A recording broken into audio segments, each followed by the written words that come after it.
పని చేస్తా, నువ్వు బయట ఉండు, నువ్వు చూద్దువు కానీ ఆమె ఏం చేస్తుందని చెప్పి డోర్ తీసుకొని చిన్నగా లోపలికి పోయి కప్పు సాసరు ఉంటుంది కదా, సాసరు కింద ఎత్తేసేటంట.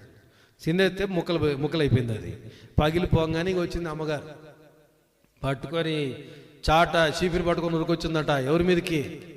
భర్త మీదకి వచ్చి అంటుందంట, నువ్వు మారు మనసు లేనోడివి, నీకు ఇట్లా, నువ్వు లారీ డ్రైవర్వి, నీకు బుద్ధి లేదు, అది లేదు. భయమ్మ ఎన్ని అన్ని మాట్లాడుతుంటే ఈ డోర్ బయట ఉండి వింటా ఉన్నాడు సేవకుడు. విని విని విని ఈయనకే బాధ అనిపించి డోర్ తీసుకొని లోపల కనబడేసరికల్లా ఆయన మీదకి చీపిరి కట్టేసిందంట కొడదామని. ఎత్తేసరికల్లా ఇట్లా చేతిలో ఉండి ఆయన ఎదురుగా కనబడ్డాడు.